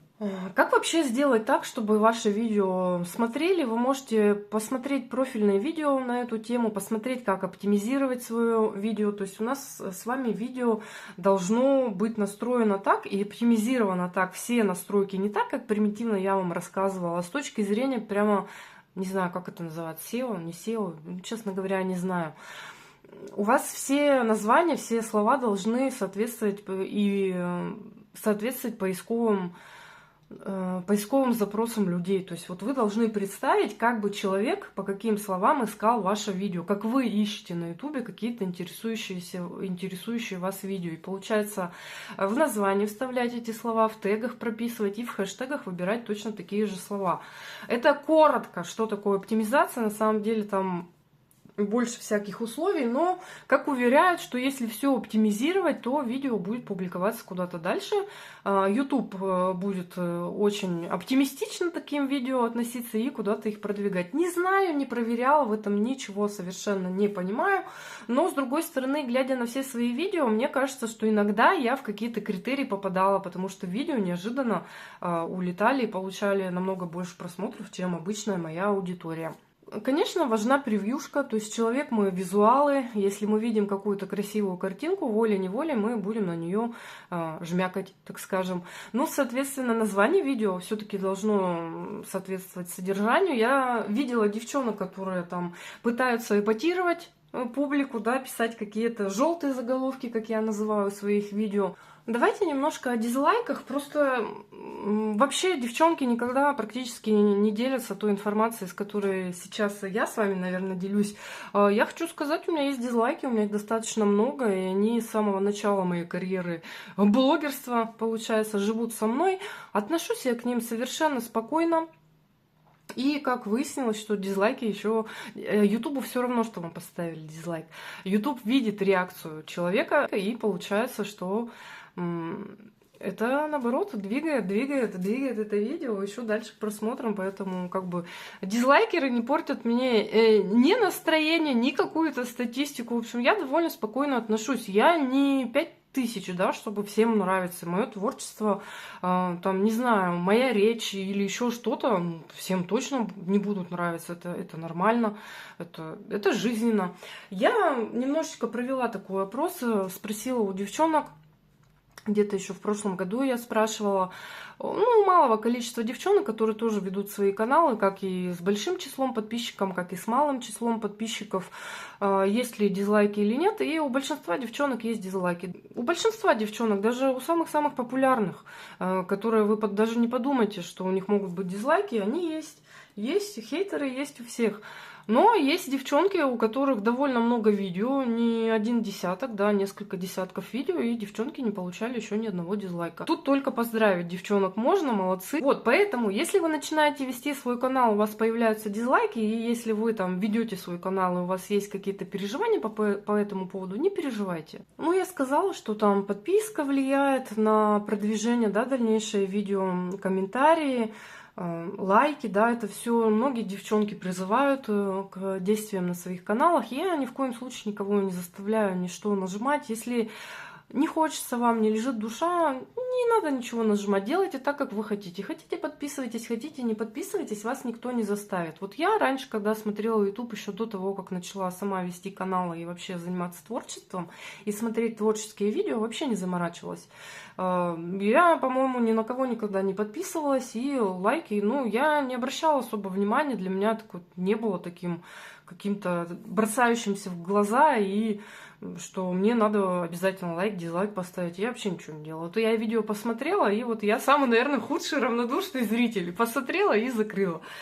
Теперь, когда я сама веду каналы, я знаю, сколько трудов стоит снять это видео, сколько по времени это времени, в принципе, затрачивает, что мы тратим свои, получается, эмоции, свою энергию. Мы же как бы раскрываемся, получается. И это, как сказать-то, раскрываемся, показываем что-то, и, ну, как обнаженные мы как будто оголяемся перед вами. А творческие люди, они, в принципе, очень по-другому чувствуют этот мир, да, очень чувствительные люди, и любое какое-то, ну, может депрессию вогнать, на какие-то мысли плохие натолкнуть. И поэтому для нас, для тех, кто не занимается там специальным продвижением своих каналов, а просто снимает от души, любой лайк, комментарий, подписка — это просто что-то такое, что даст как бы обратную связь. выложились полностью, и нам надо восполнить энергию назад. А как ее восполнить? То есть она от зрителя нам идет в том или ином виде. И вот когда она приходит, ты восполняешь потраченную энергию, а если комментариев, лайков, подписок много, то еще наполняешься больше, то есть можешь дальше двигаться, у тебя появляется желание снимать дальше видео, появляются какие-то идеи. В общем, я сейчас все это понимаю, и когда я начинаю смотреть творческое видео в самом начале, как только я его открыла, я сразу же ставлю лайк. У меня сейчас так. Дизлайков я, по-моему, за свою жизнь вообще никогда никому не поставила. Ни в творчестве, ни как бы в общем пространстве Ютуба. Вот у меня как бы вот мое такое отношение, я вам, опять же, моя точка зрения, я никому ее ни в коем случае не навязываю, как бы тут не думайте. Давайте бегло затрону еще такие вкладки, как шортс, короткие видео, да, трансляции и вкладка сообщества. Трансляциями я не пользуюсь, то есть просто прямая трансляция. На девчонки, кто проводит совместные проекты, возможно, проводят такие трансляции. На ютубе, кстати, очень мало трансляций я вижу, либо не подписано на тех людей, которые их проводят. Вот ВКонтакте часто, да, в основном это проводят какие-то производители, собственно говоря, какой-то скраповой продукции. Ну и девчонки, ведущие совместные проекты. Вот эта вкладка трансляции, вкладка сообщества. По-моему, она становится активной при достижении числа 200 подписчиков. И там можно писать текстовые сообщения, о чем-то поговорить с вашей аудиторией, сделать какие-то объявления, провести какие-то опросы. Я тоже, кстати, ни разу ей не воспользовалась, пока не вижу какого-то практического применения этой вкладки лично для себя. Ну и вкладка Shorts — это наиболее интересная из этих трех вкладок, конечно, это короткие видео. Я, наверное, вам скажу, что сейчас какое-то движение идет в сторону, я не знаю, как это сказать, что мне нравятся какие-то длинные, вдумчивые видео, все меньше нравятся статьи, да, наши посты. Можете посмотреть, как наши посты теряют со временем популярности. Ну, допустим, возьмите на заре скрапа, да, кто начинал скрапить, у вас не было видео, не было ничего, вы в блогпосте писали посты, и именно постами, фотографиями как-то общались, то есть человеку надо было потратить время, все это прочитать, переварить. Ну, дальше стали видео, да, но в большинстве своем посмотрите, что у нас популярно. Твиттер, да, где в одну строчку ты можешь что-то написать, там ТикТок, где маленькие сообщения, ну, Инстаграм, где ты публикуешь свои фотографии, да, где больше визуализация окружающей действительности, где мало постов, в которых надо вдумываться, вчитываться, да, и все идет по какому-то такому направлению. Может быть, это мое ошибочное мнение, но мне кажется, как-то так. Ну, соответственно, YouTube тоже не стоит на месте, увидел как бы у конкурентов то, что TikTok у нас с вами взорвал все сообщество, да, очень много там людей сидит, появились на YouTube короткие видео. Короткие видео, я их, если честно, очень редко смотрю, мне тоже не очень нравится такой формат, но я на один момент решила попробовать, ну, как создала канал, через какое-то время решила попробовать шорты. Не знала, как себя в них найти, была у меня такая мысль, что я буду снимать какое-нибудь коротенькое видео, как затравку перед предстоящим выходом большого моего влога или большого какого-то видео. Но как-то у меня не зашла эта тема, я забывала это делать, забывала, что надо еще что-то маленькое снять. Потом я использовала шорты просто, чтобы показать свои работы мельком. И мне что в этом не понравилось? У меня есть некоторые короткие эти видео, сейчас покажу, если я правильно помню, тоже уже давно не пользуюсь просто этой вкладкой. Очень как-то YouTube пытался мне, видимо, помочь в раскрутке этого направления и отправлял эти видео куда-то там очень далеко, на много просмотров. Притом эти просмотры набирались прям буквально за несколько минут, за 10-20 минут у меня могло там до 1000 просмотров быть. И потом творилось какое-то безобразие, мне совершенно этот произвол YouTube не нравился. Он отбирал у меня обратно просмотры, отбирал подписчиков, отбирал лайки, и, видимо, начиналась проверка на накрутку, потому что, ну, действительно, очень быстро вырастали эти просмотры, соответственно, опять же, лайки, как я сказала, и люди начинали быстро подписываться на канал. Все это у меня отбиралось, не полностью, но какая-то часть убиралась, и затем начинались проверки. Насколько я понимаю, что даже проверки, возможно, это даже вручную когда-то делались, хотя не знаю. Проверялись вручную, не накрутка ли это, не бот ли посмотрел мое видео, и какая-то часть подписок, комментариев, лайков и просмотров ко мне возвращалась, но не вся. Не вся отобрана, часть какая-то отсеивалась, я не знаю. Мне такое безобразное поведение не понравилось. И вообще мне не понравилось, что мои видео улетают, ну, получается, на всю куда-то аудиторию. Я как-то очень трепетно к этому отношусь. Может быть, другие бы и радовались, да, что там где-то стали популярны. Я все-таки хочу, чтобы меня смотрел какой-то определенный круг людей, заинтересованных в этой теме, а не туда куда-то там человеку, которому вообще это неинтересно, непонятно и вообще не то, что он там искал и хотел посмотреть. Поэтому я в итоге отказалась от этой вкладки, я закрыла все короткие свои видео. И, конечно, за время того, как я пользовалась, за время того, что у меня были вот такие вот просмотры намного больше, чем мои основные видео, но подписывались люди, которым, конечно, с определенным форматом, с определенным мышлением, и мои длинные видео были не нужны. И я от этой аудитории, подписавшейся и многочисленно подписавшейся, на меня не видела никакого отклика в моей основной деятельности. Вот, кстати, если я не права, если вот сейчас, вот прям в этот момент кто-то смотрит меня, кто увидел и меня именно в коротких видео, остался со мной и на канале, тоже помашите мне рукой, мне будет интересно. Я хотя бы буду понимать, что кто-то не зря подписался тогда на меня и остался с тех пор со мной. Так, монетизация. Я не монетизировала свой канал, поэтому я ничего практически о ней не знаю. Я знаю, что чтобы включить эту монетизацию и активировать, нужно 1000 подписчиков и 4 часа просмотров. 4000 часов просмотров. Ну, по времени у меня уже давным-давно все это набралось, потому что видео у нас, собственно, длинные, по часу, и как бы их смотрят, там, допустим, 300-400 человек, уже большая прибавка к часам. Подписчикам нет, но и как бы тут чего уж говорить, в 2022 году отключил нас YouTube от монетизации, у наших видео перестали показываться ролики, и я вам, по-моему, рассказывала, что я как раз с 2022 года и начала как бы снимать, и я забыла до этого, редко смотрела YouTube, что YouTube везде пихает рекламу. То есть смотрю видео без рекламы, потом приезжаю в Минск, а там же этого, ну, раньше ничего не было заблокировано, и смотрю, решила посмотреть творческие ролики, и смотреть невозможно, YouTube пихает рекламу, я вся переплевалась и просто выключила. Я не знаю, как девчонки смотрят как бы с рекламой эти ролики, это ужасно, выбивает как бы из колеи, потому что настраиваешься посмотреть, вдохновиться, ну, как бы и все.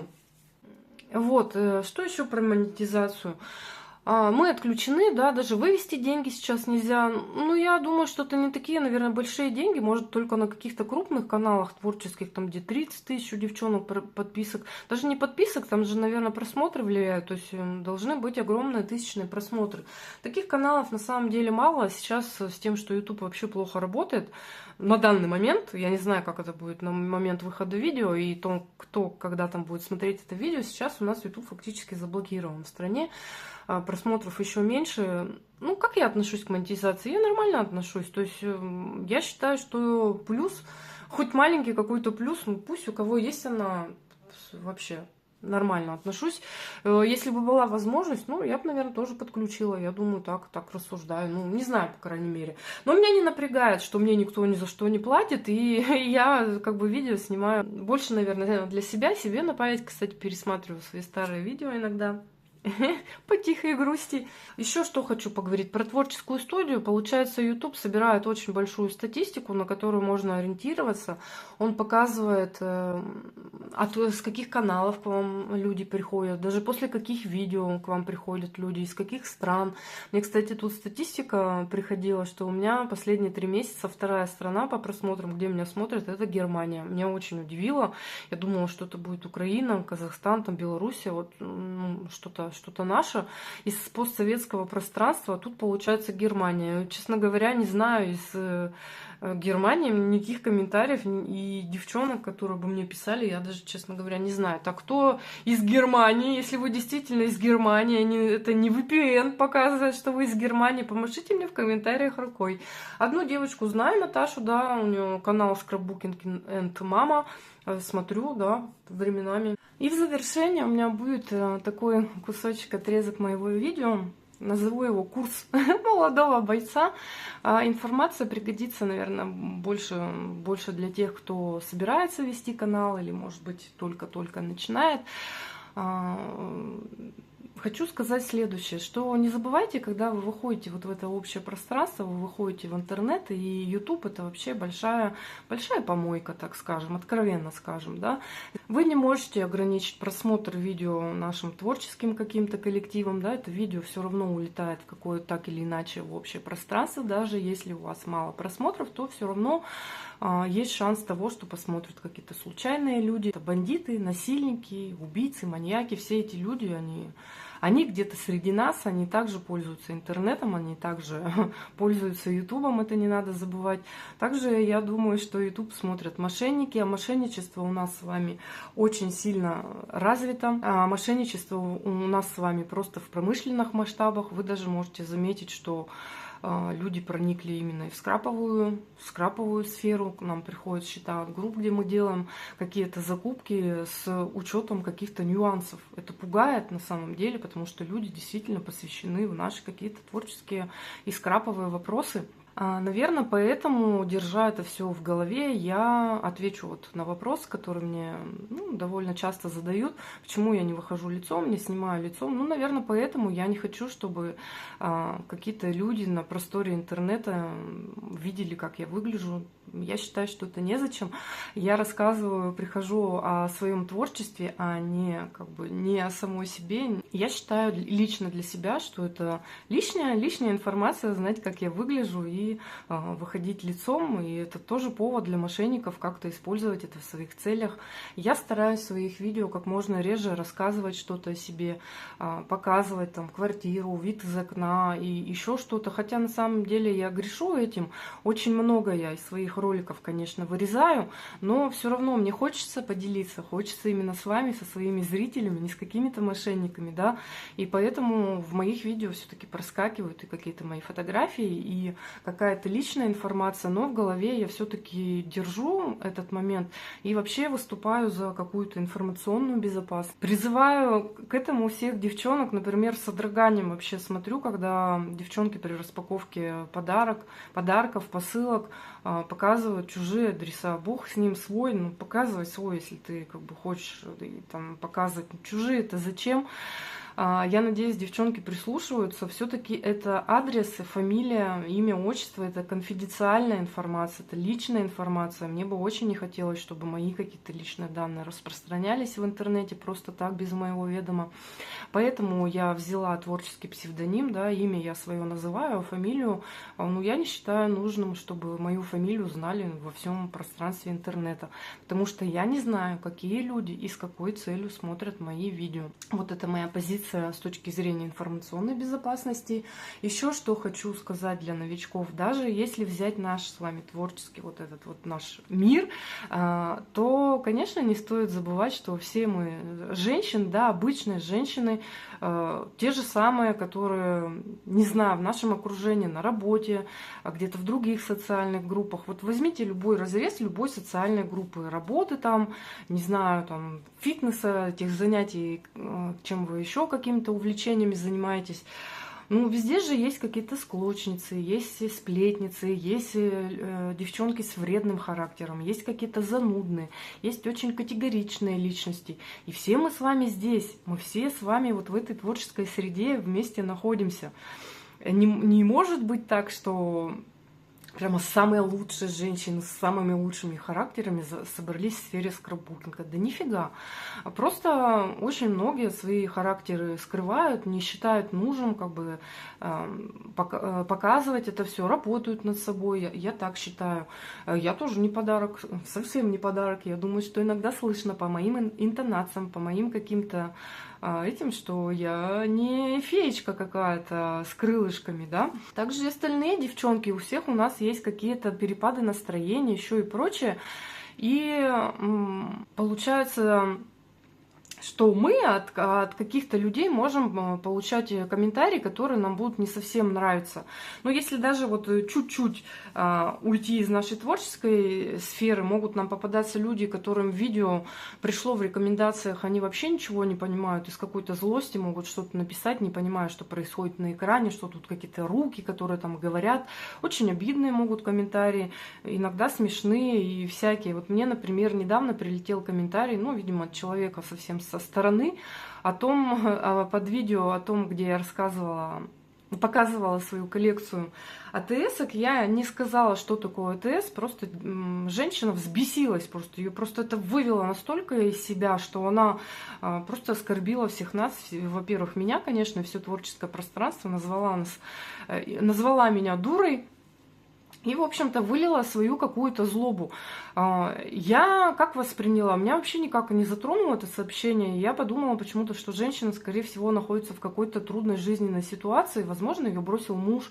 Она сидит с 4 детьми, и тут ей попадается видео, которое ее просто там выбесило. Она решила почему-то не скрыть эту злобу в себе, а просто прийти и выразить ее. То есть вот она на меня это все вылила, мне-то все равно, а ей, может быть, стало легче. Такие бывают комментарии. Это от людей извне. Нам могут писать, что это за пылесборники вы тут показываете, ну и прочее, очень такие комментарии. Но прилетают комментарии из творческой среды, немного непонятные, на которые иногда не знаешь, как реагировать, и поэтому нужен какой-то запас прочности. И вообще на все нужен запас прочности. Вы вышли в интернет, и значит, вы должны готовы быть к тому, что вы можете подвергнуться вообще любой критике со стороны любого абсолютно человека, как творческого, как не творческого. Ну, спокойнее надо к этому относиться. Вы не можете всем нравиться, так не бывает, так же, как вам тоже не все нравятся, да, ведь так и вы можете не всем нравиться. Ну, вот какие могут прилететь комментарии? Есть среди нас очень категоричные люди, которые воспринимают исключительно свою точку зрения и, ну, никак не воспринимают чужие, ну, вообще никак. Например, на меня часто очень набрасываются, я называю этих людей свидетели бигшота, это те люди, которые с каким-то упоением просто молятся на свои машинки для вырубки, да, можно взять и на любые другие какие-то инструменты, и они прям не могут слышать, воспринимать чужое мнение, что человеку, например, все равно. Ну вот мне все равно, есть у меня машинка для вырубки или нет. Ну, есть, хорошо. Я на нее не молюсь, я ее не обожаю, я там над ней не трясусь, не возвожу ее в ранг чего-то. Просто спокойно отношусь как к обычному элементу, как к карандашу. Вот есть у меня карандаш, хорошо. Нету карандаша, да и ладно. Есть там ручка, можно ручкой написать. Тут то же самое. На меня прям набрасывались одно время. Да как ты так? Да ты обязана любить свою машинку. Да с чего вдруг я обязана? Потому что вы свою любите? Да нет же. Есть, конечно, адекватные девчонки, очень с юмором к этому подходят, тоже пишут, просто пишут спокойно, что а у меня вот другая точка зрения. Я вот люблю свою машинку. Да, мне интересно узнать другую точку зрения. Действительно интересно. Я никогда не спорю, никогда не это. Но вот с категоричностью людей я даже не знаю, что до того доходит, что меня там заставляют любить эту машинку, прям вот ты должна ее любить, а если не любишь, иди продай. Ну какого? Ну я даже вот не знаю, как бы на такие сообщения даже реагировать. Есть у нас отдельная когорта людей, это любители русского языка. Это те, кто считают, что они его знают как бы лучше, чем остальные, и им очень режет слух, и они там теряют сознание от того, что человек может оговориться, сказать какое-то слово неправильно, не знаю, числительное неправильно назвать, ударение неправильно. И они считают своим долгом и, видимо, какой-то своей святой обязанностью пойти и сообщить об этом человеку. Притом, почему-то часто бывает, что это очень агрессивные люди, они очень в грубой форме пишут такие сообщения, получается, при всех на чужом канале просто позорят человека, а если это продолжается несколько раз, то есть как будто человек целенаправленно приходит не для того, чтобы с твоим творчеством познакомиться, посмотреть твои покупки, а просто приходит выискивать как бы такие сообщения целенаправленно, вот просто повозюкать вот так вот об стол взять и, в общем-то, сообщить о том, что ты не Русь, так скажем. Ну, как к этому относиться? Конечно, хочется говорить правильно, грамотно, потому что, да, все мы носители, родной язык у нас русский, но не у всех это получается, и мне кажется, что на таких творческих каналах, у нас же не образовательные каналы, да, правда ведь я говорю, у нас творческие. Я считаю, что надо писать по сути, и с другой стороны, если ты знаешь этого человека, у вас есть средства какие-то другого общения, то можно как-то аккуратно в личную почту об этом написать. Мне кажется, что так будет поступать какой-то здравомыслящий человек, который зрелая личность, который не будет вот так вот гнобить человека. У нас же очень много грамотных людей, очень много кто пишет грамотно, говорит грамотно. Вы это не можете не замечать, вы это все равно видите. Даже если вы сами совершаете ошибки, то вы можете видеть тоже и чужие грехи, да, и то, как люди правильно говорят. Но не все же ходят по каналам и насаждают как бы свое какое-то видение. Пусть даже и правильное видение, да. Такое мое мнение. Еще вы можете получать какие-то комментарии по поводу своего творчества, что естественно, да, я вам тоже сказала, что к этому надо быть готовыми. Возможно, вы будете получать какую-то критику. Я к критике отношусь вполне себе, как бы, ну, просто нормально, да. С другой стороны, я как воспринимаю чужое творчество, да? Я любое чужое изделие воспринимаю как цельную работу, в которую я не имею права вмешиваться. То есть это видение другого человека. Это то же самое, что прийти в картинную галерею и пытаться там, не знаю, потом написать какие-то комментарии о том, что Ван Гог неправильно возил своей кистью, и надо было рисовать подсолнухи не в желтом цвете, а в зеленом, потому что вот мне так нравится. Или еще что-то, да. Вот для меня то же самое. Я не вмешиваюсь никогда в другое творческое видение. Мне не хочется ни доделать работу чужую, ни переделать, ни что-то в ней исправить. То есть вот я ее принимаю, вот человек ее создал, явил в миру, и у меня может быть реакция как положительная, может откликаться эта работа, может не откликаться, потому что мне тоже не все нравится. Если мне работа вообще никак не откликается, я не пишу никакие комментарии, я как бы просто так там что-то хвалю, я так не буду. Если откликается, что-то нравится, чаще всего, да, мне работы чужие нравятся, все равно какие-то положительные моменты ты найдешь, наверное, в любой работе. Я об этом человеку говорю. Люди все разные, все по-разному. Некоторые считают своим долгом тоже сообщить свое видение, что надо было сделать не так, а по-другому. Но тут я как скажу, мне кажется, что опытные люди, они как-то сразу, наверное, видят огрехи в работе какие-то, там, в композиционных приемах, в подборке цвета, да, гамма, допустим, какая-то выбивается. Но надо быть готовыми, и таким тоже комментариям они имеют место быть. Поэтому запас прочности у вас должен быть, не обижайтесь ни на кого. Держите в уме, что человек может вам писать какие-то обидные комментарии, находясь в каком-то состоянии, там, не знаю, плохом. На нас тоже там приливы, отливы Луны влияют и прочее. Но при всем при этом я считаю, что отстаивать свои личные границы обязательно надо. Не надо терпеть, когда вас целенаправленно гнобят, когда человек там, допустим, один и тот же ходит и постоянно вам что-то вы сделали не так, надо было сделать по-другому. Я считаю, что себя надо защитить и оградить от таких людей, если они прям... Ну, им не нравится вообще все, что вы делаете, они пишут только какие-то отрицательные комментарии. Я бы предложила таким людям просто закрыть мои видео, отписаться и не посещать. Ну, зачем себя насиловать, если вам вообще все как бы не нравится? Это логично? Вот.